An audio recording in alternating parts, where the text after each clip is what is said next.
हाँ जी, देवियों और सज्जनों, फिर एक बार आपके पास लेकर आ गया हूँ 18 अक्टूबर शिफ्ट 2 के जीके के क्वेश्चन। जो लोग चैनल पे नए हैं, हम लोग शिफ्ट वाइज वीडियोस डाल रहे हैं, तो आपको क्या करना है, चैनल को सब्सक्राइब और वीडियो को लाइक।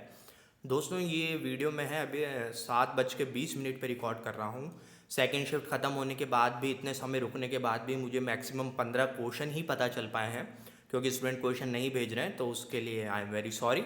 बाकी 15 क्वेश्चन जो हैं वो आपके सामने बिल्कुल रखता हूँ मैं, बिना कोई आपका टाइम वेस्ट करे हुए। Who is the current chairman of FICCI? तो doctor Anish Shah is the current president of the FICCI. ठीक है, फिक्की क्या है?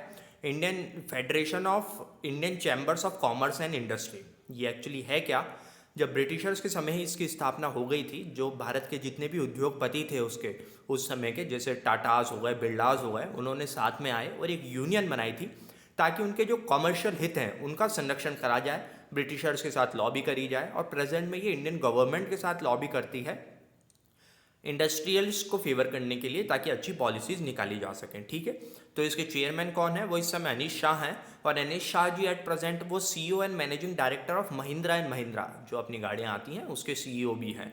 ठीक है, तो बड़े इंडस्ट्रियलिस्ट जो होते हैं, जो इंडस्ट्रीज होती हैं, उनके कोई बड़ा पदाधिकारी ही इसका रोटेशन के हिसाब से चेयरमैन चलता है। ठीक है, फिक्की का चेयरमैन पूछ लिया है। आइए क्वेश्चन नंबर 2 की तरफ। Where was Arya Samaj slash ब्रह्मो समाज एस्टैब्लिश्ड? कुछ लोगों ने बोला है कि आर्य समाज पूछा था, कुछ लोग बोल रहे हैं ब्रह्मो समाज पूछा था, कुछ लोग बोल रहे हैं दोनों अलग अलग पूछे थे, ईयर वगैरह पूछ लिए थे। दोनों ही मैं आपके सामने लेकर के आ गया हूँ, आप देखिए। 1875 में स्वामी दयानंद सरस्वती जी ने जो है वो बॉम्बे में आर्य समाज की स्थापना करी थी। आर्य समाज क्या करता है? ये मूर्ति पूजा का खंडन करता है। ये कहता है कि हिंदुइज्म जो ओरिजिनल है वो वेदों में जो लिखा गया है वो है, ये पुराणों को नहीं मानते हैं, क्योंकि इनका कहना है कि बहुत सारी मनगढ़ंत कहानियाँ पुराणों में लिखी गई हैं। ठीक है, वेदों को जरूर ये साक्षात मानते हैं। ठीक है, तो आर्य समाज का स्कूल अगर पूछ लिया जाए तो कौन सा होता है? डीएवी। ब्रह्मो समाज का तो बच्चे बच्चे को पता है कि कोलकाता में भारत के जो युग पुरुष हैं राजा राममोहन रॉय, जिन्होंने महिलाओं की संवेदना को समझते हुए अपना पूरा जीवन उनके उत्थान के लिए लगाया, राजा राममोहन रॉय जी, सन 1828, और उसमें ब्रह्म समाज की स्थापना करी गई थी। ठीक है दोस्तों, ये दोनों ही क्वेश्चन के वेरिएंट में आपके साथ लेके आ गया हूँ। आपको बस क्या करना है, चैनल को सब्सक्राइब और वीडियो को लाइक। हु स्टार्टेड शुद्धि आंदोलन? दयानंद जी के ऊपर 2 क्वेश्चन पूछे गए थे। शुद्धि आंदोलन बेसिकली है क्या, पहले आप ये समझिए। तो जब मुगलों ने भारत के ऊपर शासन किया और उसके बाद अंग्रेजों का शासन आया, तो जो भारत पूर्णतः हिंदू बहुल देश हुआ करता था, उसमें बहुत से लोगों ने इस्लाम को अपनाया, बहुत से लोगों ने क्रिश्चियनिटी यानी ईसाई धर्म को अपनाया। ठीक है, दयानंद सरस्वती जी को लगता था कि कहीं ना कहीं हिंदुइज्म को सही रूप में नहीं समझ पाए हैं, और कन्वर्ट कौन हो रहे हैं? इनके हिसाब से शूद्र कन्वर्ट हो रहे हैं, जिन्हें भारतीय समाज में जगह नहीं मिल पा रही है सम्मानजनक। तो उन्होंने वापस जो कन्वर्ट हो गए थे उन लोगों को हिंदू धर्म में लाने के लिए उनका यज्ञोपवीत करवाया, जो कि केवल ऊपर के 3 वर्ण ब्राह्मण, क्षत्रिय और वैश्य का ही अधिकार था। इन्होंने शूद्रों को भी उसका अधिकार दिया, उन्हें वेदों की शिक्षा देना चालू करा, और घर वापसी यानी कि शुद्धि मूवमेंट ये लेके आए थे। ठीक है, दयानंद सरस्वती जी के 2 फेमस नारे कौन से हैं? रिटर्न बैक टू वेदास, वेदों की तरफ वापस लौटो, हिंदू धर्म में जो पाखंड आ गए हैं उनसे दूर हटो, और इंडिया फॉर इंडियंस, ये इनका राष्ट्रवादी नारा था, कि ताकि हम में जन चेतना जागे और हम विदेशियों को यहाँ से भगाएं, भारत केवल भारतीयों के लिए। ठीक है, और ये किस लिए दिया गया था? ये दिया गया था जो ईसाई मिशनरी हैं उन्हें भारत छोड़ने के लिए मजबूर करने के लिए। ठीक है, हम तो सभी धर्मों का सम्मान करते हैं। खैर, question number 4, which is the oldest fort of India? Bharat में सबसे पुराना किला जो है वो कहाँ पर स्थित है या कौन सा है, ये पूछा गया था।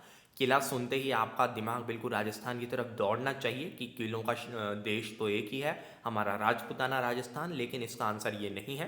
किला है किला मुबारक। ठीक है, पुराने किले बहुत बनाए गए थे, भगवान राम के समय अयोध्या बनाई गई थी, रावण तो स्वर्ण की लंका बना के बैठा था, वो कहानी नहीं पूछी है। जो अभी तक प्रेजेंट है, जो बिल्कुल ज़मीन में नहीं मिला है, संरक्षित रूप में मौजूद है, तो कौन सा किला है? वो है किला मुबारक। ये है कहाँ पे? ये है भटिंडा, पंजाब में। जी हाँ दोस्तों, दूध और लस्सी की शहर भटिंडा, पंजाब। इसकी हिस्टोरिकल इंपॉर्टेंस क्या है? तो रज़िया सुल्ताना जब दिल्ली में सुल्तान बनी थी तो उनके समय विद्रोह हो गया था। उस विद्रोह को दबाने के लिए रज़िया सुल्तान ने खुद ने मोर्चा संभाला था सेना का। क्यों? क्योंकि उस समय कहा जाता था एक महिला, और वो भी मुस्लिम प्रधान समय में, जहाँ पे महिलाओं की स्थिति थोड़ी खराब मानी जाती थी, और सन 1200 के तो समय वही समय था, तो उसमें कहा गया था कि रजिया सुल्तान ने अपना आधिपत्य स्थापित करने के लिए, अपने सामंतों के बीच में सम्मान पाने के लिए खुद घोड़े पर बैठ करके वो अपनी आर्मी को लीड करती हुई गई थी, लेकिन उसमें कुछ मिसफॉर्च्यून हो गया था और उन्हें कैद कर लिया गया था। तो उन्हें जहाँ कैद किया गया था वो था किला मुबारक, ठीक है। ये सन 1100 से लेके 1200 तक। आपको डायरेक्ट भी मैं ये सब कहानी बता सकता हूँ एक एक लाइन में बोल करके, लेकिन फिर उसकी आपकी लाइफ बहुत ज़्यादा बोरिंग हो जाएगी। वैसे ही आप लोग इतनी टेंशन में जी रहे हो, हिस्ट्री को जब तक कहानियों के रूप में नहीं पढ़ेंगे ना, तब तक वो ज़िंदगी निरस कर देगी, ठीक है। इसलिए मैं थोड़ी बहुत इधर उधर की बातें आपको बता देता हूँ। Lavani dance belong to which state? Lavani नृत्य भारत के किस राज्य का राज नृत्य है, ठीक है। राज नृत्य तो नहीं है, केवल वहाँ से बिलोंग करता है, तो वो है हमारा महाराष्ट्र, ठीक है। और महाराष्ट्र से एक और फेमस जो थिएटर फॉर्म जो देखने को मिलता है वो है तमाशा। क्वेश्चन नंबर 6 की तरफ चलेंगे। What is the main M of micro finance? Micro finance का मुख्य उद्देश्य क्या है? माइक्रो फाइनेंस की डेफिनेशन पूछी थी। खैर हमें पहले ही समझना है माइक्रो फाइनेंस होता क्या है। माइक्रो फाइनेंस होता है, जैसे मान लीजिए आप कहीं बैंक में गए और आपको लोन लेना है, तो आप घर के लिए लोन देंगे, बैंक आराम से दे देगा। आप एजुकेशन लोन लेंगे, बैंक दे देगा, क्योंकि लाखों में होता है ये सब भी। गाड़ियों के लिए लोन देंगे तो भैया आजकल तो 80-90 हज़ार की आ रही हैं, तो वो भी दे देगा। लेकिन आप बैंक में जाके बोलेंगे यार 1000 रुपये का लोन दे दो, 500 रुपये का लोन दे दो, तो बैंक उठा के आपको बोल देगा भैया यहाँ से निकलो, यहाँ जो एसी चल रहा है ना उसका महीने का बिल इससे ज़्यादा आ जाता है, ठीक है। तो लेकिन हमारे जो गरीब वर्ग है, मजदूर तबके हैं, उनको तो यही छोटा छोटा लोन चाहिए अपनी जीवन बिताने के लिए। तो उसको कहते हैं, जो ये छोटे छोटे लोन देते हैं, माइक्रो फाइनेंस। माइक्रो फाइनेंस जो है इसके लिए बांग्लादेश में जो अभी विद्रोह हुआ है, तो उनके जो प्रेसिडेंट अभी केयर टेकर प्रेसिडेंट या प्राइम मिनिस्टर जो बने हैं, उनको इसी के लिए नोबेल मिला था, ठीक है। उन्होंने बांग्लादेश में माइक्रो फाइनेंस के जनक कहे जाते हैं। तो छोटे छोटे लोन देना, लोगों की छोटी छोटी ज़रूरतों को पूरा करना, जैसे साइकिल खरीदनी है तो 1-2 हज़ार रुपये का लोन मिल जाए, इस तरीके की बातें हैं। Question number 7, under which article president makes rule for the conduct of business of the government of India? आप लोगों को पता होना चाहिए कि भारत के जितने भी ऑफिशियल डॉक्यूमेंट होते हैं उसको साइन प्रेसिडेंट करता है। जितने भी बड़ी बड़ी संधियां होती है उसमें प्रेसिडेंट जो है उनके साइन से ही ऑफिशियल मोहर लगाई जाती है। ये क्वेश्चन पूछा भी गया था कि भारत का ऑफिशियल हेड कौन होता है। तो अगर डी फैक्टो की बात करें, जो कि हमारा टेक्निकल टर्म है, तो प्राइम मिनिस्टर होता है। लेकिन डी ज्योर हेड की बात करें तो डी ज्योर हेड जो होता है वो प्रेसिडेंट होता है, ठीक है। तो अब इसमें पूछा गया है कि प्रेसिडेंट को ये अधिकार भारतीय संविधान का कौन सा अनुच्छेद देता है? तो ये है आर्टिकल 77, ठीक है, जिसके हिसाब से जो है प्रेसिडेंट साइन कर सकता है डॉक्यूमेंट को, और वो रूल्स भी बना सकता है कि भाई मेरे नाम का तुम कहाँ कहाँ पे उपयोग करोगे। दो बातें याद रखना, बहुत से लोग बोल रहे हैं कि आर्टिकल 56 में ये सब दिया गया है। आर्टिकल 56 ऑप्शन में ही नहीं था। ऑप्शन थे 71, 75, 76, 77, ठीक है। 76 तो आपको पता ही है, अटॉर्नी जनरल ऑफ इंडिया से रिलेटेड होता है। आर्टिकल 77(1) जो है उसमें दिया गया है। पॉलिटी की कम जानकारी की वजह से लोग बाग मस्ती कर रहे हैं। अगर क्वेश्चन की लैंग्वेज यही थी, तो अगर लैंग्वेज कुछ और थी तो ऑप्शन दूसरा हो सकता है, ठीक है। Question number 8, which port is near bay of Bengal? Bengal की खाड़ी के नज़दीक हमारा कौन सा मेजर पोर्ट यानी कि बंदरगाह है? तो इसका आंसर क्या है? पारादीप। वहाँ पे कांडला वगैरह भी दे रखा था, लोगों ने ऐसे नाम पहली बार सुने थे, बहुत से लोगों को पता नहीं था। कांडला तो अरेबियन सी में है, गुजरात के पास, ठीक है। पारादीप जो है वो ये उड़ीसा में है, और ये बे ऑफ बंगाल की खाड़ी जो है वहाँ पे है। पुअरेस्ट स्टेट इन पूछा था, लोगों ने सोच ही लिया है बार बार बिहार का नाम लेने का, लेकिन इस बार उनको एसएससी चालाक हो गया, उन्होंने कहा बच्चों ने रट लिया है, गरीब का नाम आते ही बिहार का नाम चिपका दो। तो इन्होंने झुंड में पूछे थे, 3-3 के झुंड दे रखे थे, और फिर पूछा था अब बताओ और कौन कौन सा गरीब है। तो ठीक है, बिहार जो है उसमें सबसे गरीब है, हमें पता ही है। उसी का छोटा बच्चा जो बिहार का एक अंग बन के अलग निकला है, झारखंड, वो भी उसी तरीके से गरीब है। और फिर तीसरा कौन है? यूपी। ये भारत के 3 सबसे गरीब राज्यों की श्रेणी में आते हैं।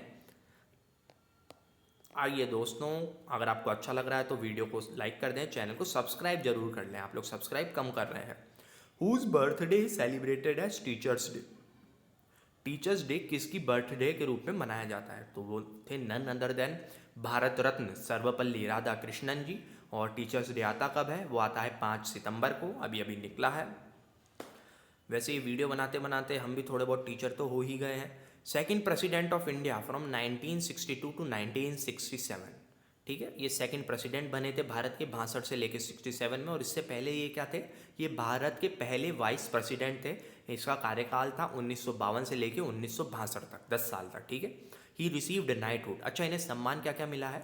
तो ये इतनी विहंगम पर्सनैलिटी थे कि अंग्रेजों ने भी इन्हें सम्मानित करा था। अंग्रेजों का एक बहुत बड़ा सम्मान होता है जिसे नाइटहुड कहा जाता है, ठीक है, ये रानी देती है। 1931 में इन्हें नाइटहुड दिया गया था। नाइटहुड मिलने के बाद आप सर की उपाधि लगाने लगते हैं किसी के भी पीछे, ठीक है।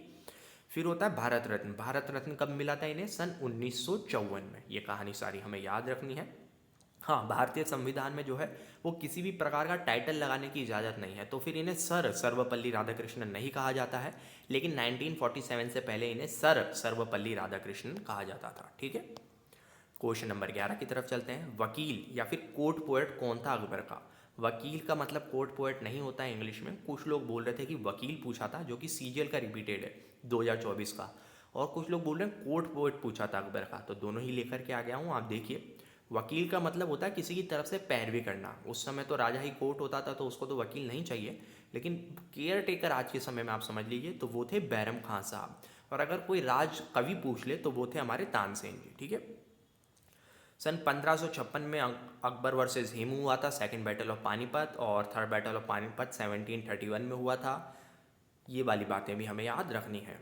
Panchmani is located in which state? अभी नेक्स्ट वीक में जाने ही वाला हूँ अच्छे से घूमने। पंचमणि जो है वो मध्य प्रदेश में है। ये एक हिल स्टेशन है और यहाँ पे 6-7 माउंटेन रेंजेस है, बड़ा ही सुंदर बताते हैं। पंचमणि हमारे मध्य प्रदेश में है। क्वेश्चन नंबर 13 की तरफ हम लोग बढ़ चले हैं। What is the length of Indian cricket pitch? अभी पहली वाली शिफ्टों में जो है वो गिल्लों की ऊंचाई पूछी थी, ठीक है। अब पूछ लिया गया है कि क्रिकेट की पिच कितनी लंबी होती है। अगला क्वेश्चन बनेगा पिच की चौड़ाई क्या होती है, तो वो डाटा भी लेकर के आ गया हूँ कि लड़कों को तो पता ही होगा 22 यार्ड होती है। अच्छा, यार्ड में पूछा था या मीटर में? तो मीटर में अगर आप बोलेंगे तो 20.12, ठीक है, 20.12 जो है मीटर इसकी लंबाई होती है। और अगर चौड़ाई पूछ ले कोई तो ये होती है 10 फीट चौड़ा पिच होता है, और अगर मीटर में बात करें तो 3.05, ठीक है। ये आगे की शिफ्ट में आ सकता है, ये भी आपको याद रखना है। Question number 14, which state gives Kalidas award? इसमें मेरे को थोड़ा सा डाउट है कि सही में पूछा था या नहीं पूछा था। एक ही बच्चे ने इसको कंफर्म किया है, आपको मिला था या नहीं आप बताएं। तो मध्य प्रदेश गवर्नमेंट जो है वो कालिदास सम्मान देती है। क्यों? क्योंकि कालिदास जी का जन्म जो है ग्वालियर में शायद बताते हैं, खैर पता नहीं। तानसेन सम्मान शायद पूछा था कालिदास की बजाय। तो एक मेरे को इसके आंसर में भी थोड़ा सा डाउट है, इसको एक बार आप लोग क्लैरिफाई कीजिएगा। इसकी मैं जिम्मेदारी नहीं लेता हूँ, नीचे कमेंट में मत लीजिएगा। तानसेन अवार्ड अगर पूछा था तो वो एमपी गवर्नमेंट देती है। Who was given the title of Khan e Khana? ठीक है, खान ए खाना का टाइटल किसे मिला था? तो उनका पूरा नाम था खानजादा मिर्ज़ा खान अब्दुल रहीम खान ए खाना, ठीक है, जिन्हें पॉपुलरली केवल रहीम कहा जाता था, ठीक है। इन्हें खाने खाना की उपाधि मिली थी। ये पोएट भी थे मुगल दरबार के। और फिर पूछा गया था कि जो इनका मेंटर जो थे वो अकबर खुद थे, ठीक है। और ये अकबर के नवरत्नों में से एक नवरत्न भी थे, और ये संस्कृत के बड़े विद्वान भी थे। ये सारी बातें हैं, ठीक है। तो 15 क्वेश्चन आपके पास लेकर के आया हूँ। अभी के लिए इतना ही। शुभ रात्रि।